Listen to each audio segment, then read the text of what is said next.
Yo, what's up, everybody? It's your boy, Phantasm Star. Today, we're going to be just talking about our discussion about Berserk. With me today, as always, is my good friend Bess. Oh, good evening. Oh yeah, I don't know what I guess it is evening for you guys right now. Yes. Um, fair enough. All right, so last week we covered kind of the beginning, or the first part of the Millennium Falcon arc, leading up to I believe, or the beginning of the Falconia chapter arc. So we talked specifically about Guts getting his berserk armor and Guts traveling to Alfheim that Puck Yeah, so mentioned. basically, they were there and they got attacked by the apostles. Their objective was to kill off or kill the one character which was strong enough to oppose Griffith, which was the Oh, mentor of Shirka. sure. Uh, Oh yeah, yeah, yeah. yeah, Fiona or Flora. My yeah, bad. Flora. So after that, she sacrificed herself to save them, kinda, to let them, run away. So after that, they are going towards, they're trying, to get a ship to sail towards, you know, the ferry island, basically. To to their objective at the end is to, get the memories of Casca back. Yeah. So That's their objective. So they're trying, trying to get there. I'm so excited for you to read those chapters. It is. Oh my. Anyway, yeah. So, but the last thing that we left off of before we ended the podcast was talking specifically about the boy in the moonlight. So the child that. So I think like it's been like a month since. So in the timeline, it's been like a month since like they left uh Flora and ventured out with Sekirei, and I forget the little elf that followed her. What's her name? You mean the Elf of Saki? Yeah, Sekigahara, not so or not Puck, but Ivalera? Ivalera, I think. yes. What did you think about her really fast? Whatever. I Yeah, yeah, prefer yeah. Puck. I It's love Puck. like I love Puck. Dude, the guy's like basically like uh Puck is basically like the comic relief as long with Isardo for like just in this like a dark series like Berserk. It's like, oh yeah, there's like this character is basically comic relief, which I like. mm, It's a good way to basically give a little bit of a tonal shift from the seriousness. But yeah, so back to what we were discussing. So the last thing we talked about was specifically the boy in the moonlight. So what did you think about that? Because that thing, like, before we talk about the main part of the the uh Furnace arc. well, not that, but like specifically that moment when a certain character goes a little bit over the edge. Um Oh, so you mean when the alligators attacked? yeah, so it's so but before that, what's your theory on the boy in the moonlight? Fairy on the moon. Oh, do you mean the boy who appeared Out of when they nowhere, were? out of nowhere, and I feel like we know. So back in the conviction arc, when when Griffith tried to get the new body back, the new body came out from Casca, and it wasn't a newborn baby kinda, and Griffith used it to for a new body. um so you have to this whole kind of reincarnation, kind of like growing up, and then, like, after that, you think like, okay, so basically the demons, the five god tens, are trying to get a new body back, so they're trying, to get a baby to get reincarnated into the baby's body to actually, like, have a new body like Griffith did. So when I saw the boy, I was like, okay, so what's the connection between him and the five god hands? Because, like, there must be something, that there must be a connection between them, because, like, there's no way a boy randomly came out of nowhere, and Casca actually, like, started to care about him. Like, there's no way it actually like Y- there has to be something about it. Why did appear? Why did he appear out of nowhere? Like, yeah, like that's the thing that caught that like that fascinated me was the fact that this boy comes out of nowhere. I mean, they question it, but like it's not like immediate danger. Well, I mean, they're cautious about, but not immediately dangered by it because like, oh, there's just like some random kid on the who's naked on the in middle of nowhere, and yeah, like he doesn't appear to be of any danger or like causing any danger. So they're like, okay, cool. But I found it very interesting how like both of them, uh, yeah, Casca and the kid, I'm gonna call it the kid, were so connected to one another because I thought I like the original. The theory is that like it's supposed to be like Casca and Guts's like if stuff didn't happen like that would have been their kid, because he connected like the kid connected really well with both Guts and Casca. yeah, yeah. Actually, like I feel like like the kids, when you look at Guts, it felt it was like it felt like the kids like when he saw Guts, like there was a connection between them. Yeah, and it makes sense why like that would have had like why a lot of people theorize that because again they like I think of the now I couldn't predict if it happened, but like I don't know the science behind it. But yeah, I'm pretty sure that would have been like Guts and Casca's kid. That's why a lot of people theorize as soon as like the alligators disappeared, or as soon as the alligators were defeated, the kid disappeared immediately. So it's kind of like how Guts, had bad dreams about the fetus, like that's supposed to be like the reincarnation of the fetus towards like the kid. So it's a very like it's an interesting theory to. Yeah, But no, yeah, I agree. Like, yeah, it's like really interesting, like how like yeah, you're yeah. speechless. Yeah, man, but it does. It's actually like I'm actually speechless by how interesting the whole like the five Gothams are like so interesting because like you think you know about them, but at the same time you also don't know, you know, like you know There's a that lot you of know questions. There's a lot of questions about the God Hand that have never been really fully fleshed out and answered. yeah, Because like a lot of like main, so I would say like God Hand is definitely one of my favorite evil organizations. So like you'll have an evil organization anime like Phantom Troop, the Akatsuki, I don't know, fucking Hero or Villains Association, like, but the God Hand is one of my favorite, and they're the least well known, or not well known, but least explained organizations. I wouldn't say it's an organization. It's more like a group. Yeah, like again, again, it depends on who you're talking to, but like I would say they're one of my favorite villain groups because even despite the fact that we don't know much about them, they have so much interesting. They're so mysterious and yet so intriguing that it's like you want to learn more about them. Like, what do they represent in like? Because they're supposed to be essentially the evil of the world.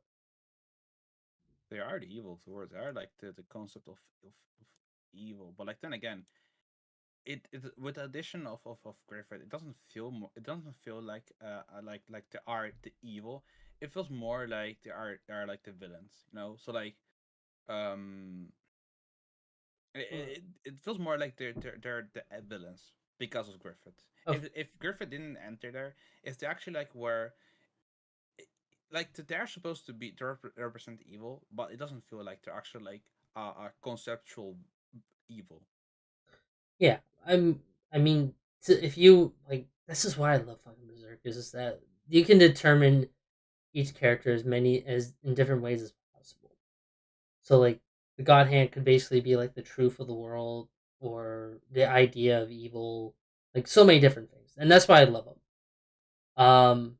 But yeah, so but we're going to talk about the main part. So yeah, as soon as the kid shows up, a bunch of alligators show up out of nowhere, and everybody has to defeat all these crocodiles. Now this is kind of the main part of the chapter I really want to talk about specifically was Guts literally going berserk with his berserk armor. What did you think about that? He So like he loses control of his armor. It possesses him. didn't didn't like Sekirei like try to get, like got didn't she like get him back? Like she actually like She she went. she she did, but at the same point, like he used the armor too much, and because of that, because the armor is essentially like m- making Guts' body go from like 1 to 100 no matter what. Like it's supposed to be like if he has a broken leg, the uh armor will fix that and say like you're not stopping. Mm, So like when Guts used the berserk armor to destroy all the crocodiles, he essentially lost control of himself and basically became like a monster just like himself. Or became a monster just like an apostle. I see. I see. Um, So what did you think about that? Like, what did you interpret about that whole scene, which is like it's a very dangerous weapon. like like when he became berserk, I think like the same thing that they said in the when so the arc when Guts goes berserk armor. I feel like in that arc when he went berserk, the same thing was said about him, about like uh Guts as as a person. If you don't have anybody who can call him back, if he doesn't have the moral support from somebody like Casca, from Sekirei, you know, if he didn't have somebody, he would become like it was said, like if he has the armor for a long time, if he doesn't stop using it, he will become a demon. Yeah, And basically like if he just didn't have he didn't if he didn't have like people who are near him, for example Casca and Sakirei, he would go berserk. He wouldn't be able to live anymore as a human. The only reason why he's still human is because they are there near him. Otherwise he would be long gone. And I think like the Night Skull is a perfect representation of like him, his friendship with Fauna. Like, you know this is what happens if if you actually like become a demon. You actually, you still, it's like, watch out, Guts. It's more of a warning towards Guts. It's like, watch out, Guts. You still have people who care about you. Take good care of them. Don't become like me. uh even though, like, the nice call phone, like, show no wanted him to get the armor. um you know yeah. So he during the time like he was using his like berserk armor, he eventually became like an animal, like yeah, basically a dog of war, like which is. But if it wasn't for like Sekirei and all the other members of his group, he would have been consumed by that like would potentially have been consumed by his armor, which I really love Sekirei in that art in that part, which is like to help bring him back. Which I that's the thing about Berserk I love is the human aspect of all this is like don't let hatred consume you and you know fight fight for something like fight for a better reason like friends and family and all that. So I love dude I love Guts' traveling party. Like all the characters bring out the best out of Guts to be honest. um, Yeah. But so they lose. So basically, as soon as the crocodiles are all disappeared, the child disappears along with them. Yeah. So anyway, let's get to So the next chapter is called the Kite and the Owl. So this is when they entered the The um. city. Yeah. So they entered the city, and like, what did you think about? So I guess there's not a lot of highlights in the very beginning, because besides like maybe the whole Kushins and Sekirei meeting Sonia, like, what did you think of? Um. So what did you think about like the fact that there's like they hang, like, the whole hang man scene or whatever. Um. When they met and you had the whole thing where like they were fighting against the pirates? No, well, I'm talking about the scene where Sekirei witnesses the well, that part too, but I'm specifically talking about like when Sekirei witnesses like all those like random Kushins being hanged from like posts. Oh, yeah, yeah. I mean, um, the it's cruel, but like they are the enemies. Even like you have to just, in the berserk universe, you have to charge belief. You have to like people. Not sure I think not yet. I think like after this arc, like all the majority of people in the Midland see Griffith and his group as like the saviors, and the cushions as like the mortal enemy. So like maybe like even now like they see the cushions like as the mortal enemy, so like hanging them there feels for them like normal, because like they need to be like shown as like the people who like are the most hateful, I think. So I feel like Sekirei saw that and was like shocked, because like she usually doesn't see that, but like I Yeah, feel like because of the World War, because of like the cushions attacking them, and the people, and the whole thing with Griffith and this World War, actually, they the whole hanging thing with the whole hanging heads and things like that are common in this time of this era. it was funny that like you mentioned that, because honestly, throughout like the Golden Age arc was basically two nations fighting against each other, like Midland versus, I forget the country, to Nordland. Nordland, which is basically all inside the same country as where the Golden Age arc was set. But Yeah. when they introduced like the Kushins with I forget the guy's name, the guy who throws discs. That was our first introduction to the Kushins. You know what I'm talking about, right? um then Golden Age. Was that the guy who when Zod threw his sword towards No, Guts? no, no, no, no. That when the Bandit Hawk gets captured, or not, gets turned on by the Midland Army, and they're out hiding, and then they get attacked by like the guy who throws Oh, the. yeah, yeah, yeah, yeah. I do like his character. I really do like his character. He's an I interesting character. I feel like he's well developed since the Golden Age arc, and like the first time you see him is like there was a tournament, kinda a mini tournament where he was like the strongest, and then you saw like Guts coming, and like he tried to defeat Guts the same way he defeated the other characters, and Guts basically like destroyed him. Um, so that was the first introduction of him, basically getting destroyed by Guts as usual. Um, Yeah, and that was an awesome fight too. But what the yeah, point? But the point is that like up until then, like, we didn't know about the Kushins, and then we yeah, got introduced to them, and it's like Kushins are basically like uh a lot of them hate them for what they're doing right now, which is very justifiable reason, but it's not like right. But it's interesting that like how Sekirei was managed able to find out, because she had a vision about with the whole like hanging, the spirit of the hanged man. yeah.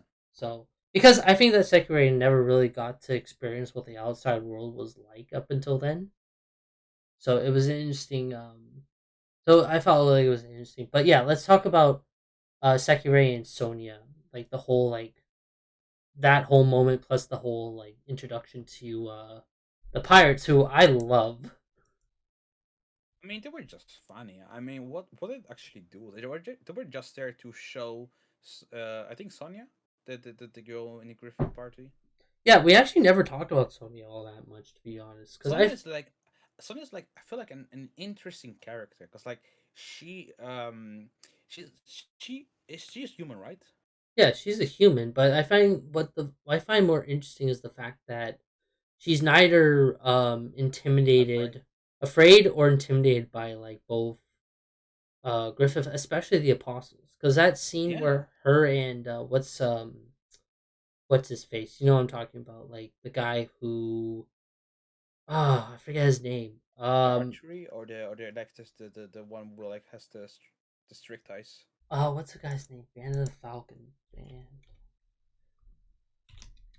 You know the introduction where, or not the introduction, but like the scene where they're going through the dark forest and they find all the apostles hanging out, Oh yeah, when they picked her from the feet and hung her from upside basically. and she didn't really care. Yeah, Like, what was the guy's name? Not Band of Locust no, Lu- Gunbelt no, Yirashkas no, I think it was Irvine. No, Irvine. not No, Irvine. no, it was not Irvine. Oh my god, No, this is disgusting. now you have me interested. Not Um, now you have me. Mule? No, it was Mule. It was Mule Wolflame, who was like I don't know what position he had, but he was definitely he was a part of the Midland Army before becoming a member of the Band of the Falcon. But anyway, I find Sonya to be a very interesting character, especially when it came to like how chill she was with, especially with character like Griffith, who he himself was like the whole scene where they're talking about like um the spirits and all, like the whole spirit scene where he has the ability to reconnect former people with like, or like people with their former like dead people, which I found like, what is going on? yeah. But that being said, yeah, I found Sonya to be a very interesting character because kind of like Sekirei, I feel like they're both naive characters. You mean Sonya? Yeah, Sonya. Because I feel like that Sonya, like, we don't really know about her. Like, all we know about her is the fact that she herself can't. What was her, like, read mind? Clairvoyance. Hmm? She can see the flow of the battlefield basically. So she's like a tactician basically. Yeah, basically. So she's essentially like the Ricket, like the younger version of Ricket before the end of the Golden Age arc.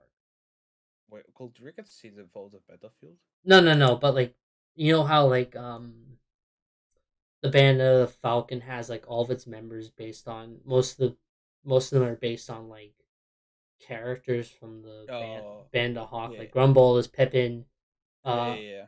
and what was the guy's name? Like, but Zod is guts. Zada's Guts. So like Sonya is essentially the younger group member. Mm-hmm. But that being said, she I'm very interested about like her abilities. I was always interested about her abilities, but it's so funny because like when you see her, I was like, oh shit! You mean to tell me that Griffith is, you know, Griffith and like his apostles are going to be coming to the city? And I was like, but I'm glad to see like both of them are kind of connecting, which makes me realize that like both of them, like, despite the fact that like Sonya is a part of essentially the enemies. She is. I mean, she admires Griffith. She like I think she loves Griffith. So like you have the whole thing with the princess also like Sonya is jealous. Of Sekirei? No, of the princess, Oh with yeah, a all. Midland, a Midland, a Midland. Yeah. So you have this whole thing of like, Sonya is still human because she feels, like when you see her and you see her, interacting normally with demons, you will think, oh, she's not human. She's like a monster. But like, seeing her being jealous of the princess actually actually like let's remind you of like, oh, she's still human. She still can feel feelings, or maybe even demons can feel that, but like basically like saying, she is still she even though she's a human, she like, like, you wonder, how did she grow up, like how did she grow up in a way that like she isn't afraid of the demons. Yeah. So that's the thing that I'm very interested about is because easily she possesses. I don't know. I feel like she's a key to something. But anyway, so let's move on with the story. So yeah, they get attacked by the pirates. Who Bonebeard is introduced. I love Bonebeard. Oh my god. Isn't that the guy who like picks the foot of the pirate and throws him away? Yeah, Yeah, it was funny. yeah. He again. We'll talk about him later, but we're introduced back to Ozon, who's just like casually sleeping in a boat, some like right close by like Sekirei and Sonia. I love that moment. Yeah. um yeah, yeah, I found this funny. Well, it was a funny scene, to be honest. It was. I felt like that. I really do like Ozon. He's a really good character. But okay, so let's get right down to the main story. So yeah, they're trying to find a boat in this port in the port city. What's the city called again? I don't know. Let me find it. Maybe I can find it. Uh Was it this one? oh, Vertonis. So that's in Vertanes? yeah. So Vertonis. Vertanes. Yeah.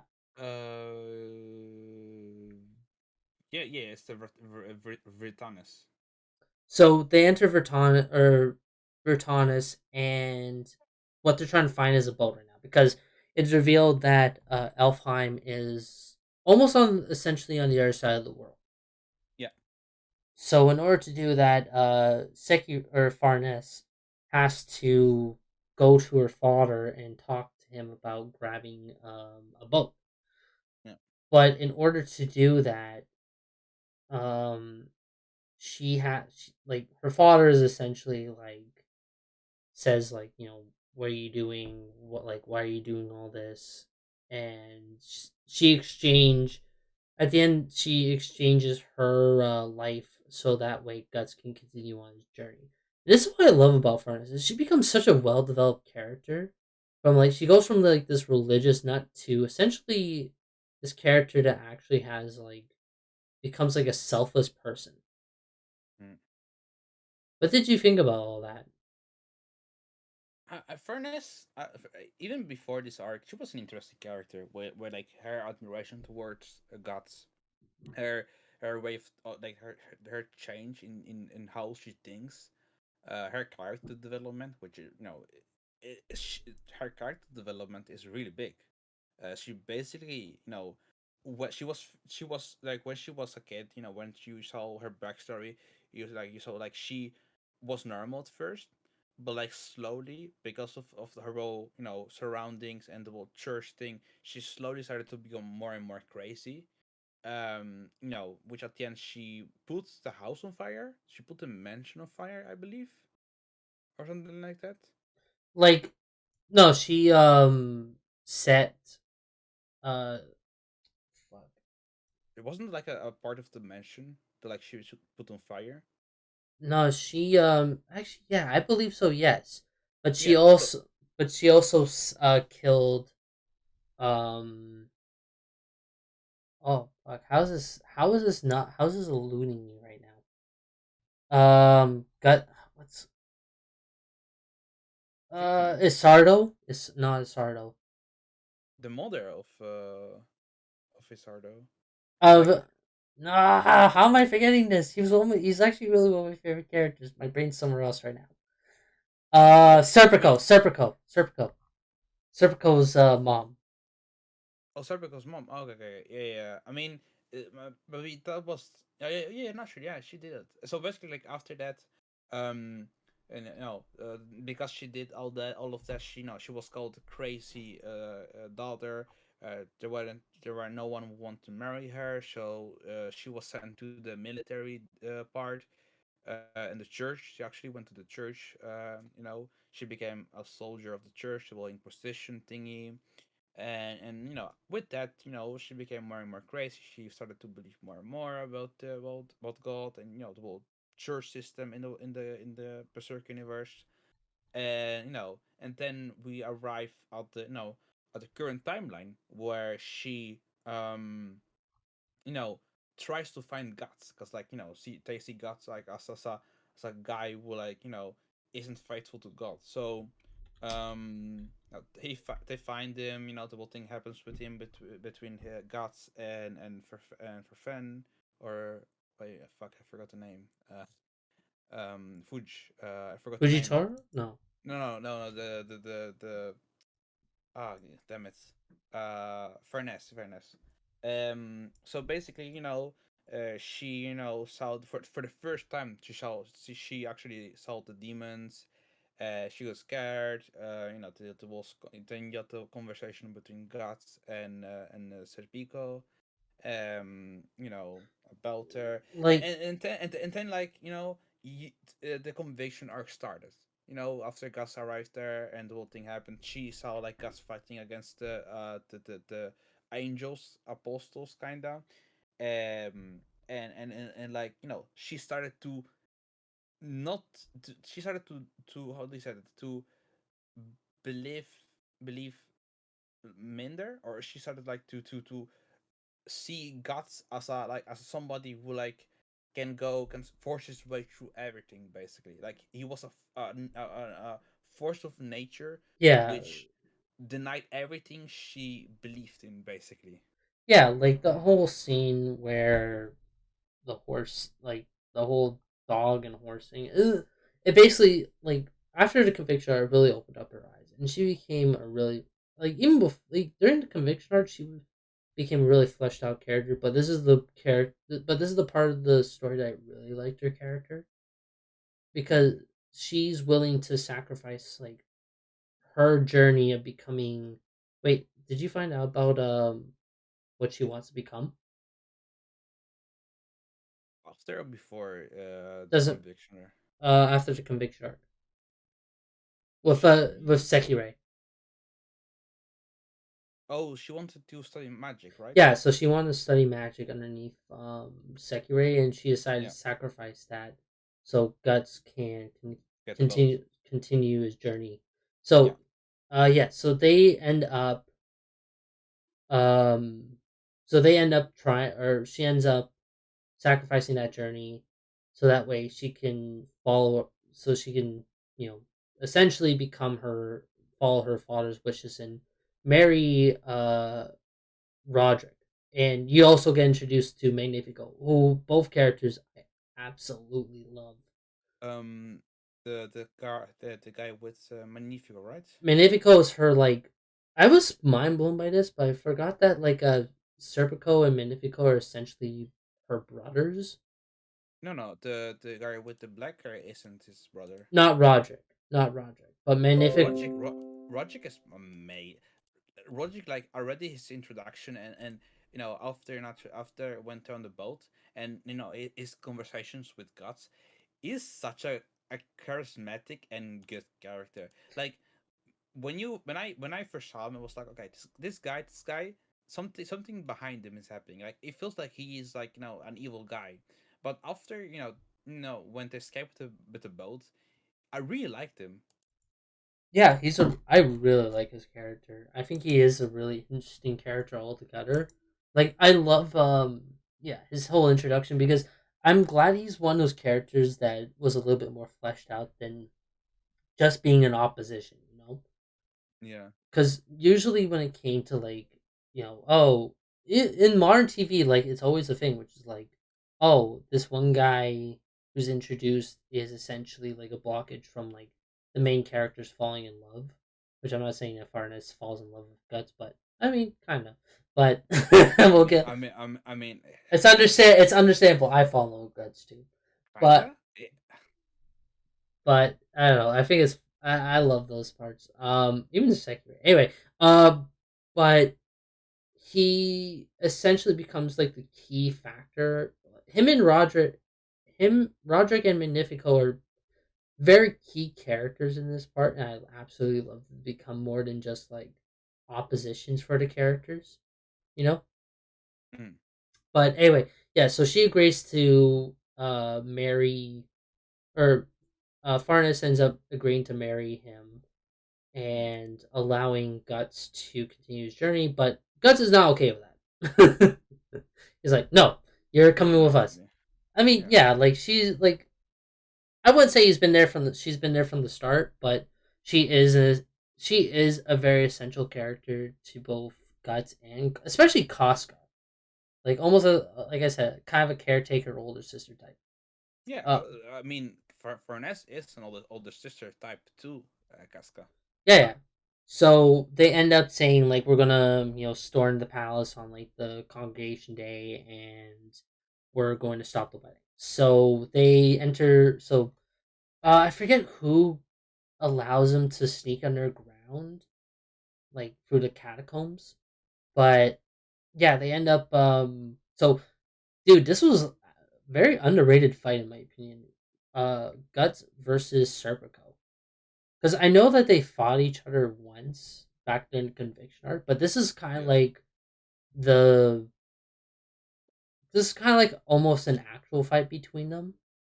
Yeah, Cause because like thingy Seri Pico or Serpico, yeah, Caesar doesn't have his wind powers, doesn't have his wind sword, so naturally like he'll be at a disadvantage. but it actually goes all out in this fight. It actually has like I wouldn't say it has a big advantage, but he has a good enough of advantage to be like in like the fight to be almost on par with him because while Guts is fighting, they're in like this like pillared area. And Serpico has more of the advantage because his sword is smaller, while Guts has like this giant sword. All he can do is just swing and destroy pillars. He can go around the thing. I found this fight to be actually like really strategic in my opinion. I mean, that was his objective to try to defeat um, Guts by being between those pillars. But you know how Guts is. It's He like doesn't care about it. He if even if it's a building, even if it's like a monster, he cuts through everything. yeah, but I think that's what makes Serpico. Well, actually, I think let's talk about more about Serpico right now. So I found it really mind blowing that Serpico is actually Farnes's brother, despite being an illegitimate child. Um, but I love his scene where he's like, despite the fact that Farnes killed his mom, he still follow. I still like he still follows her no matter what, and like he had the option of like going on with Guts, but he chose to stay with Farnes. I find his character so interesting. He's loyal to Furness because like he knows Furness at the end of the day is just a girl which she she isn't per se naive, but she doesn't know a lot about the world. The only reason what she knew was about the charge and what people said about her in her surroundings. So she didn't know a lot. So like basically he during their life he basically like was besides her and their entire life to help her. But now with Guts and now that he saw that she developed, she developed her own way of thinking, everything else. Like he's starting to be more loose, with people being near her, kinda. Yeah, and that's what I really like about him is that the fact that like despite the fact that he has a reason to hate Farnes, he He doesn't doesn't. he No. doesn't, and that's like I think his loyalty towards her is a really interesting part about his character. But yeah, so they end up fighting, but they're interrupted by like the Kushins are attacking the city. So they send in like these demon tigers. I don't even know what they're fucking called, but like um They're basically demons. yeah, they're kind of like similar to those little imp things that the Kushins have created. But well, I don't think we ever talked about that. So anyway, um, Oh yeah, by the way, before we continue, so um, not that we're talking about those monsters lurking around the city. Sonia mentioned to uh Sakire that the city will be a battleground in like a couple hours. yeah, that makes sense because the Kushins again. This like in the background, the Kushins are still attacking Midland. Like they're trying to take over Midland. Like they already took over the main capital, but now they're taking over like the smaller kingdoms, which we've seen in the past.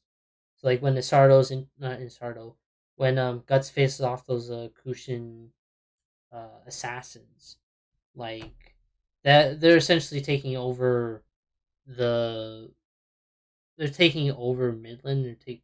So I found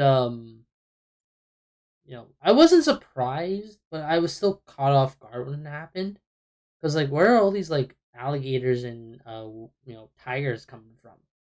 So when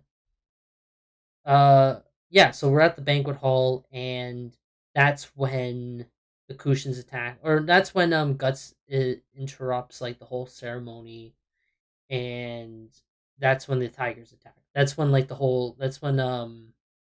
the Kushin King Gunsika declares war on Midland. So yeah, so let's get right to the main part. Actually, before that, in that time, like somewhere else, essentially like it's called a pontiff, but I'm gonna call him the Pope. Has like a whole vision of Griffith. Of yeah, how do you call again that bird? The white bird. A dove? No, what do they Oh, call it again? There's a certain term for the particular bird.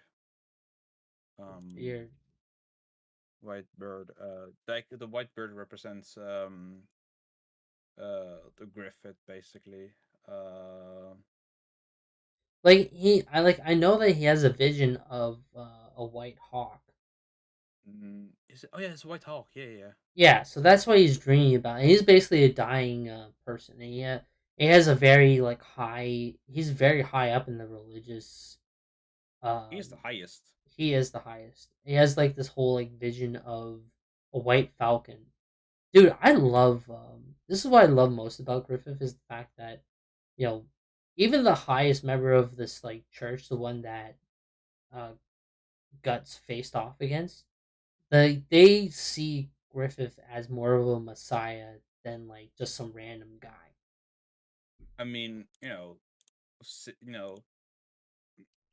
him being all white is also pretty convincing. I think not just his personality and his aura, also like his attire being like white completely gives gives more of like a divine type. This is what dude. This is again. You talked about like not hating, but like saying that like the Golden Age arc is not as good. This is the reason why I love the Golden Age arc. I never It, said I hate this. or no, you don't hate it, but like you definitely you prefer the Conviction and the Millennium Falcon arc over the Golden Age and the Black Swordsman arc. The Black Swordsman was the first arc, right? Yes, I mean, yeah. I mean. Okay, I have a good reason why for the Golden Age arc, but like, you can't compare the current arcs to like the first arc. Come on, like the first arc, yeah, is good, but like nowhere near to the current arcs. that's fair.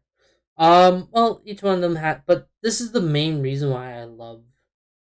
uh you know the Golden Age arc is definitely because of the whole difference between like Guts and Griffith, which is like their how they're represented in the series. Guts being like a black sword, like basically representing a black, being portrayed as an evil character, but he's more tragic and more good, while Griffith being covered in white, being the hero, but behind the scenes he's like an evil person. Hmm. And then like when he becomes Femisto, no, what's his trying to remember what they called him. Femico? No, what the hell? How the hell they Which one? like his god hand form?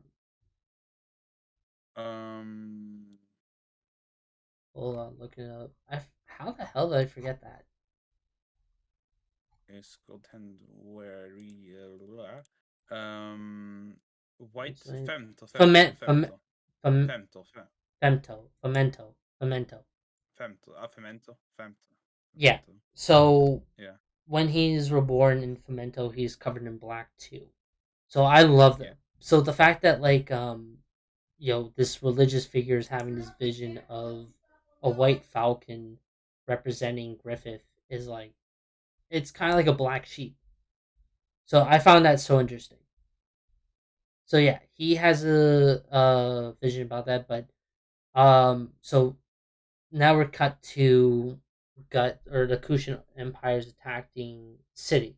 So they send out their like little imp things called Dakas, killing everybody in sight. So Guts basically becomes puts on his armor again, and essentially he becomes berserk. And so again, this is like a reoccurring thing, which is like Guts may have control, like may possess it, but he doesn't have control over his armor.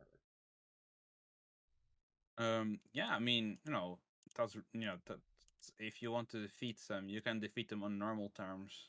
So, you know, he loses control of it, but like you also have like one like an interaction between a guy which was like in the Golden Age arc. So there's this one character which also was in the Golden Age arc, and he had like this interaction with Guts where he asked like, what's the question?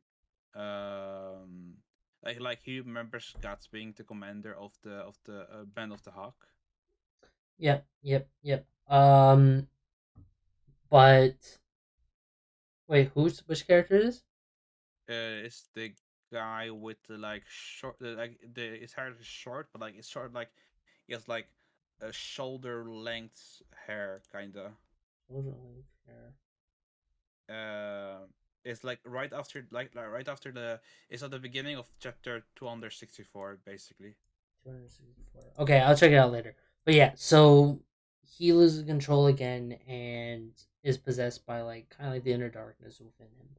So, but so he basically starts slaughtering all the Dakas left and right, and once they're all basically killed, I think that who says I think that like did he lose his sanity or did he regain his sanity due to Sekirei Who did? Guts? Uh, af, uh, mm, I think. Oh, you meant when he was fighting the The little imps. let me check. I don't remember. I think it was, or it was Sekire, or it was like see him seeing Casca. Yeah. Anyway, so he basically regains his sanity once he defeats all of them, and then they're at the main port. And now this is the highlight of this arc that I absolutely love. Ganshika is introduced in his apostle form. So what did you think about that? So this is essentially one of the most powerful characters in Berserk. Way stronger than Guts. Which one? The Kushin Emperor. I mean, the Christian Emperor is like above Zod, I would Yeah. say. Yep. Yep. Absolutely. Absolutely. I don't know if he's stronger than Griffith. No, he To has be honest, like I all didn't really see Griffith using his full power, so I can't even say how strong he is. he's Um, definitely not as powerful as Griffith because again, you're talking about like um Golden. a god hand versus like a regular apostle. Now apostles are um given different powers and they are either depending I guess it depends on like I don't know, that's a good question. Like how are the apostles determined? Because lords like as in the past, when Guts is faced off against major apostles like the Slug Lord and the Butterfly one. The Butterfly one was definitely weaker than the Slug Lord, but the Slug Baron or whatever. But this is an Emperor. So obviously this is higher this is way higher up than like say the other two. So it but hello?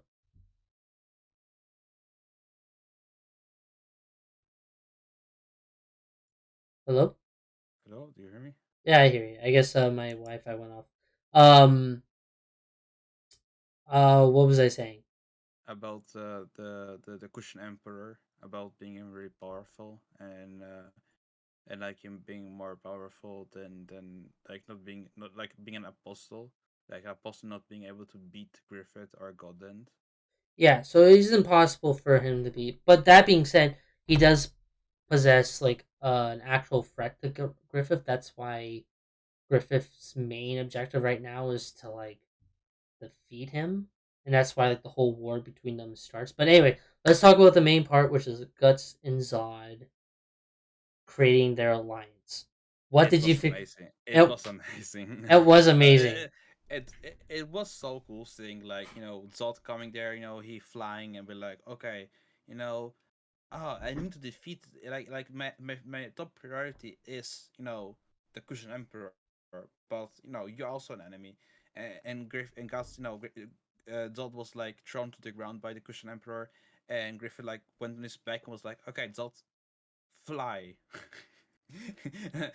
And so it was Yep. like, what?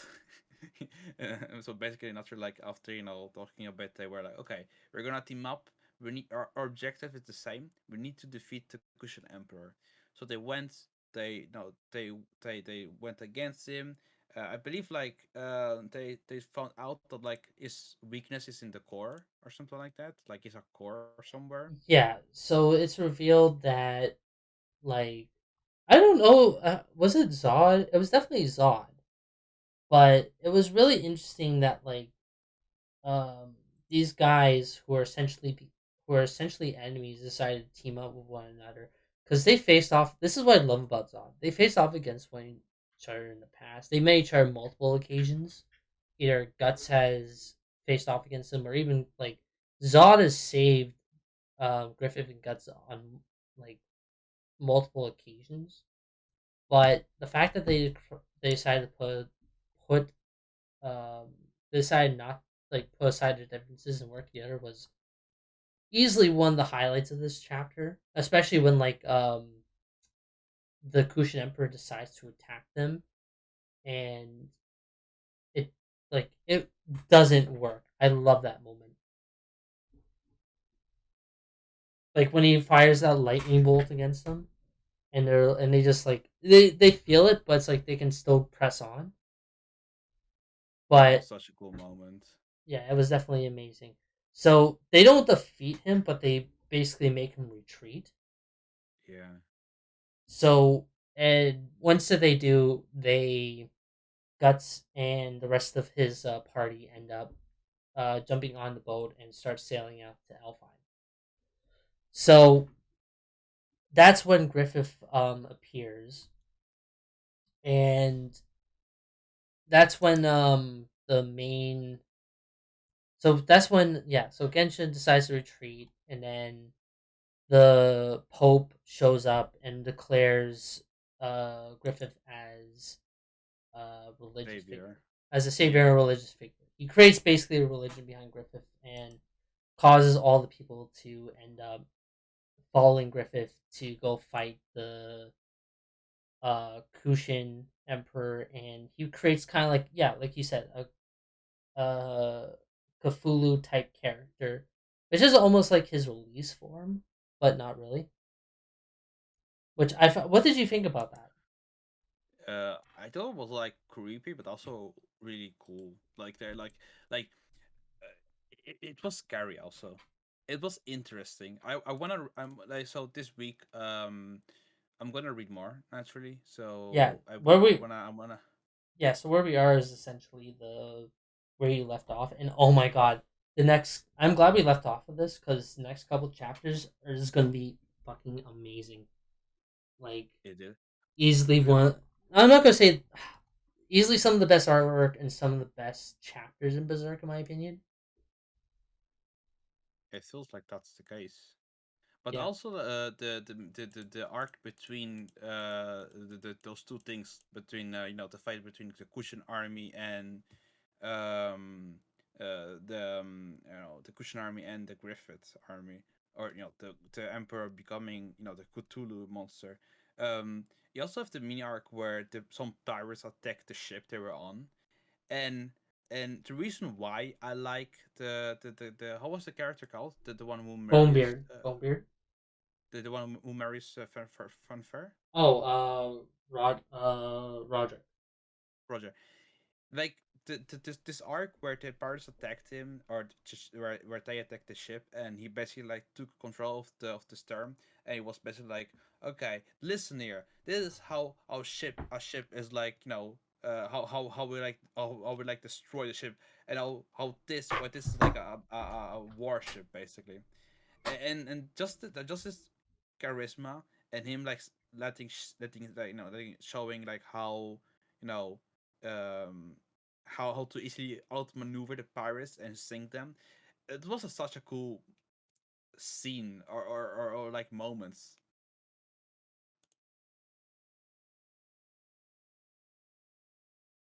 Even the moment when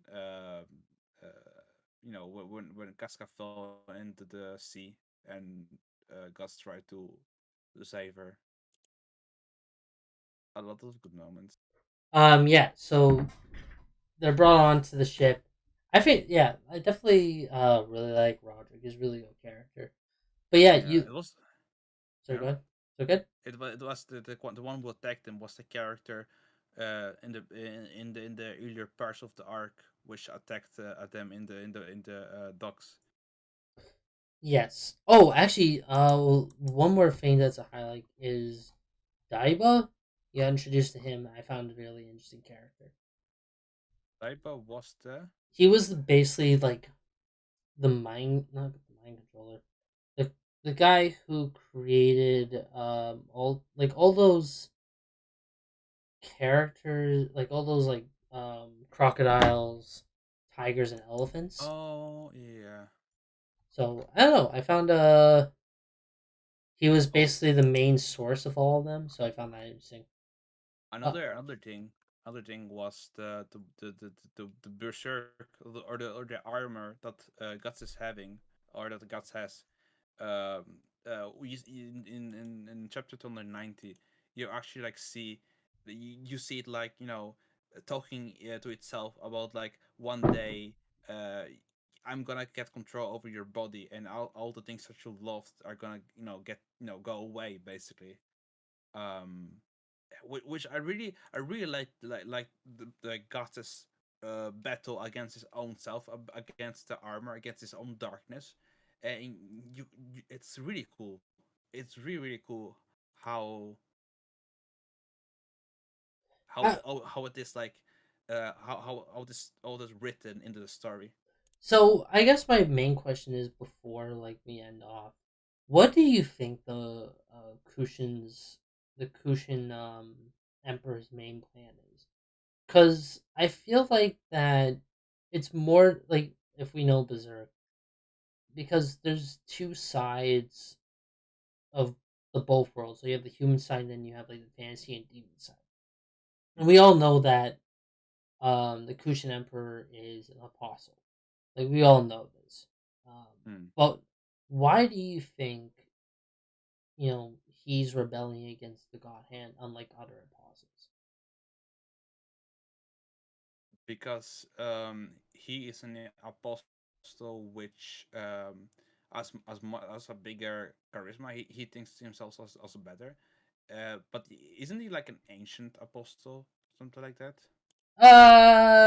Like he's an old Kinda. apostle which lives for a long time. I'm not gonna explain. I'm not gonna spoil it, but yeah, Okay, essentially, he is.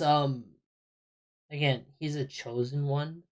Not he's not on the par with Griffith. Griffith, but he is like a higher up apostle. Okay, That's why. so Good. yeah. Well, So when that's he becomes like this giant monster, Cthulhu sized monster, like he said, like like with that he becomes like a higher being than just an apostle. So I'm like really curious, like how Griffith will react to it.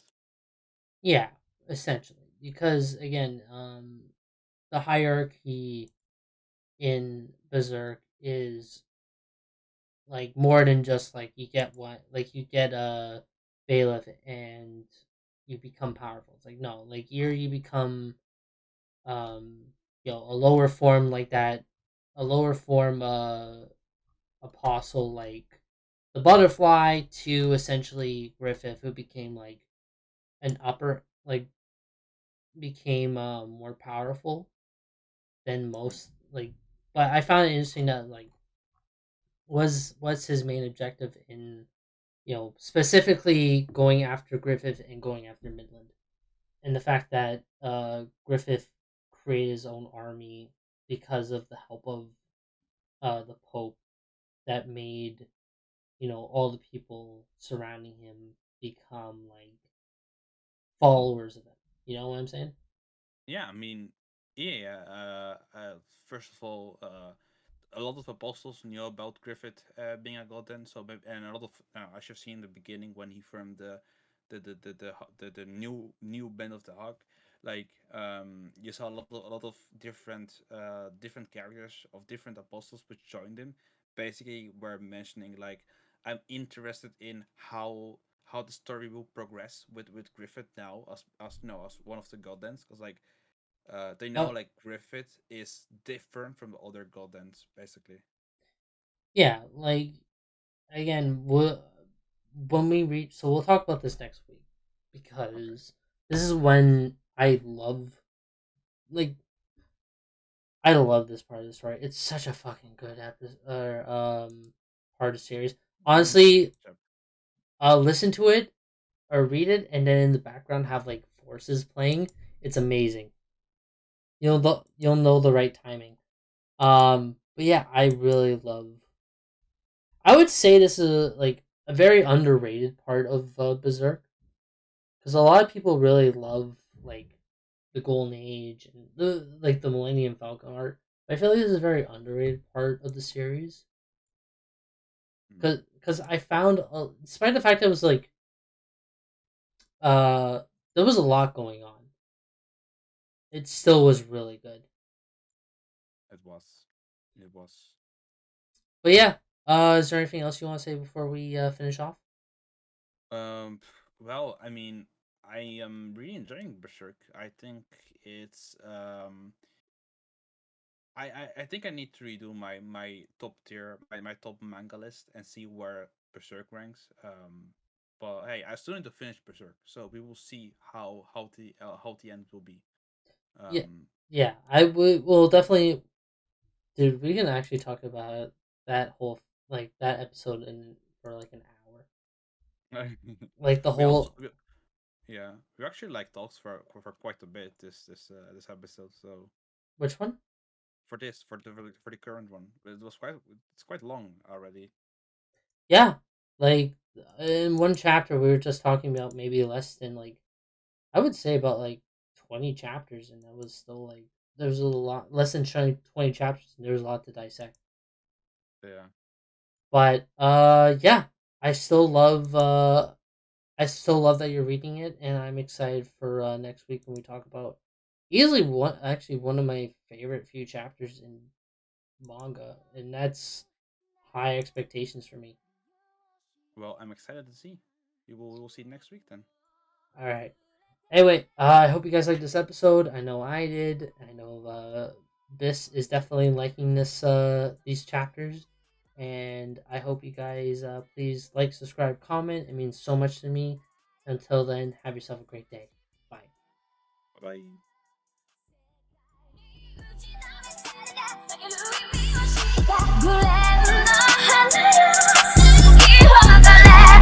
bye.